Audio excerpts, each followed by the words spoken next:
going to leave it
All right, let's call the meeting to order. We'll start with the Pledge of Allegiance. I pledge allegiance to the flag of the United States of America, to the republic for which it stands, one nation, under God, indivisible, with liberty and justice for all. Thank you, everyone.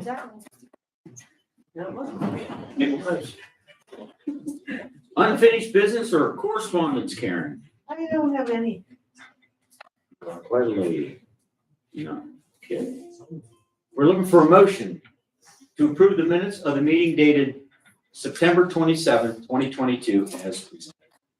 I will make that motion, Mr. Chairman. Scott, I will second that. Call for vote, please. Mr. Bullers, Yes. Mr. North, Yes.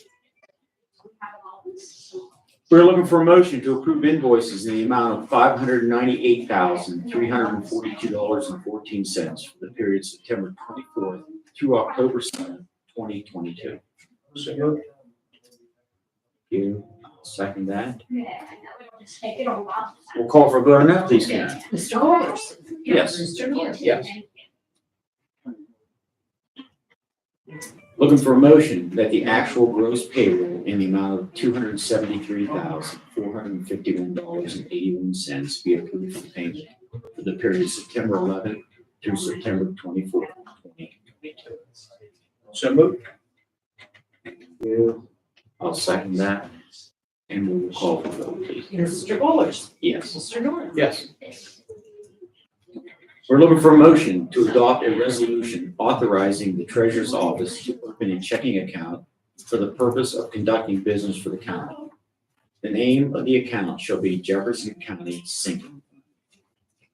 So moved. And I'll second. And we'll call the vote, please, Karen. Mr. Bullers. Yes. Mr. North. Yes. Motion to adopt the 2023 holiday schedules for all county employees. So moved. Thank you. I'll second that. And call for a vote, please. Mr. Bullers, Yes. Mr. North. Yes.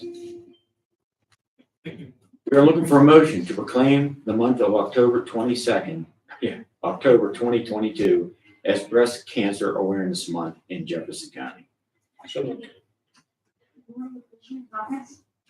I'll second that. Thank you. And I guess we don't have anybody here to talk about that today, so we'll call for a vote, please, Karen. Mr. Bullers. Yes. Mr. North. Yes. You know who the person is that would have been here?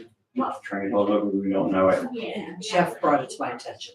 Um, Said that he- Okay. All right, we'll turn to public comments. Seth, you got anything back there? I have nothing except a question for Mrs. Lupone after the meeting is done. Okay. At this time, then, I'd like to welcome Dave Wrights, Veteran Affairs Director, and maybe you could give us a little report on things that's been happening within the county. Last Thursday, October 6th, we had our first ever military share food bank distribution in Jefferson County. And we serviced 120 veterans and veteran households from the area. And I was told that day that there's never been a turnout that large as ours was for the first day of our military share program that any of them are aware of. So that's great. We were asked to supply 12 volunteers for the day at minimum, and we had 30. And I would like to recognize at least where they were from, maybe not go through all 30 of the people. But we had volunteers from Second Harvest Food Bank, the Sykesville Legion, the Reynoldsville Legion, Brookville Legion, Muncie VFW, Jefferson County Housing Authority, Veterans Leadership Program. All three county commissioners were there. Jefferson County Fair Board had representatives there, and I was there as well. And while I'm at it, I'd like to thank all the volunteers for stepping in, because it really was a great day that was made to run smooth through the willingness of our great volunteers that we had. And with that, I'd like to thank Jerry Weiss and Cindy Plymire of Second Harvest, Rebecca Leidy from the Military Leadership Program, and Tanya Krasbowski of JCHA. The three of you for coming out and helping, and the Jefferson County Fair Board for making the fairgrounds available for that program that day. Now, I had to look into the boxes to see what we were giving to each of the veterans, and honestly, I was surprised with what I saw. Because each veteran received, and I know I'm going to forget something, But each veteran received a loaf of bread, and it was good bread. I mean, it was the stuff you go in the store and buy for $3 to $5 a loaf. A dozen eggs, 1/2 gallon of 2% milk, a pineapple, 3 pounds of sweet potatoes, 2 pounds of carrots, 64 ounces of pistachios, 2 pounds of trail mix, 2 pounds of dates, a pound of spaghetti, a pack of cookies, 2 packs of cookie mix, chili, 2 pounds of raisins, frozen waffles, 2 pounds of asparagus, 2 cans of chicken, a pound of bacon, a pound of ground turkey, a can of spinach, and 4 other bags of frozen food. So I didn't tally everything up for what it was worth, but I buy as much groceries as I do. Looking at those boxes, there was well over $100 worth of food in every share. And that's a huge help for our veterans and their families. Our plan for now is making this once every 2 months food distribution. And it'll be on the first Thursday of the month. So our next distribution is scheduled for Thursday, December 1st at 3. And we're expecting 140 plus for this next distribution. Now, if anyone's listening and they want to come, I would suggest getting there at about 2 or 2:30 to start lining up like we did last time. So that way we can get you in and out. We'll have everything set up. It'll make things run a lot smoother. And again, we'll plan on doing some press releases, and I'll probably come back up here with anything new that I get from Second Harvest Food Bank between now and then. That's really all I have. It was a great day. We had great weather. It was a great turnout. It was great all around. Yeah, I think it was a good day. Got to see a lot of people. And so the question I'd ask you, if somebody would want to volunteer, do they just call you and ask, or Tanya, who do they call? Well, they can either call myself or they can call Tanya Brzezowski. Her and I seem to be the liaison or the leads for the area for this, between us and Second Harvest Food Bank and Military Share. Thank you. Where is that at again? Where do they have that at? We had that at the fairgrounds. Oh, okay. We lined up all the cars in the handicap parking area and then had them pull around and distribute. They really did run smooth. I mean, it was great. I'd like to add to the things that you've said, David. Where I was in the traffic control part, there were several who were several people expressed their gratitude for that program. And you could tell it was making an impact on them. And they were awfully grateful. And so you went through a moment ago a list of people to thank. So we thank you for orchestrating this. And it had a very positive impact on a lot of people. And appreciate your efforts. Well, thank you. I hope we can make it grow. I think it will. Yeah, really the group of people there was donating their time to do that. It was a jovial time. Everybody had a lot of fun, a lot of laughs, that kind of stuff. So yeah, it was a great day. It was good. Yep. Other public comments. Mooner, I see you were here. Mr. Van Steenberg, you have anything? Nothing right now, I guess. Nothing? Okay. What's the sinking fund again? I don't remember exactly. That's kind of the account that the county uses to pay their debt. In other words, whatever the bond payments are, loan interest payments, all that kind of stuff comes out of the sinking fund. And the consultant wanted to change things around, change the process from paying bills from the sinking fund to paying the bills from basically out of general fund, transfer the money to sinking fund, and then pay a check out of sinking fund. And it was basically reverse of that for all these years, and he wanted to change that process around. So we had to open up a checking account to be able to do that. And then any account for the county has to go through a resolution process, so makes it a viable account.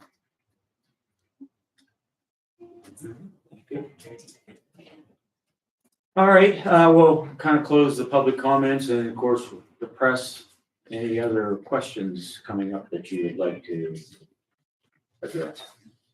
Is your dual license thing coming, is it almost over? or- Oh, yeah, it's not over. There's still some WMUs that have a few licenses left, but everything in Jefferson County is sold out now. So there'll just be a straggler here and there. There'll be, some folks come in and get them to go down to the Pittsburgh area. That's been the tradition now, is the tail end of our process here, so. And veterans who come in for that weekend, opening day, they can come and get licenses when here from you? What was that The then? veterans? Yeah, Right. a veteran active duty or 100% DAV, they can get licenses anytime. The treasurer's office will be having extra hours again.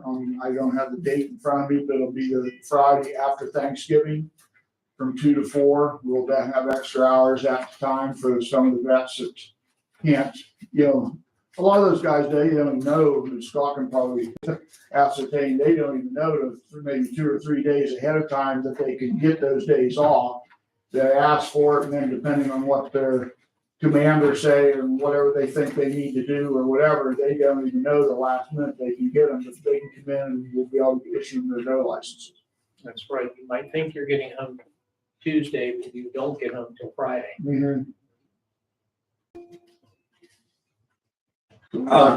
like to try to make those hours available to help them out. You were at the corn grain thing, what did you think of that? That tube and all that stuff. Wow, it's crazy. It was very interesting. The fellow that I guess did the presentation on it made it very interesting because he interacted with the people and everything. But the thing that really stuck out in my mind is the guy that wore the shorts that got into that the first time. They said with the pressure and stuff from that, an hour or so later, there would still be the dimples of the grain within their skin on their legs and stuff. That's how much pressure is on that. So I think we learn a lot. And I think it's going to be something with one on each end of the county. Hope we never use it, but I think we've actually added something that could be a lifesaver.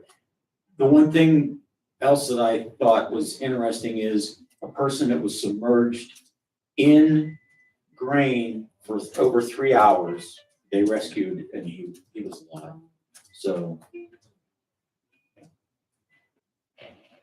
I would like to also say that I continue to be amazed and impressed by the quality of the first responders we have in this county. That, as you know, that training was very well attended. These men and women are taking their own time to do these things in service to other people. And this is just one more example. They filled that room and they embraced the training, they embraced the concept, they went there to learn new ways to use new techniques, to use new equipment, to help other people in need.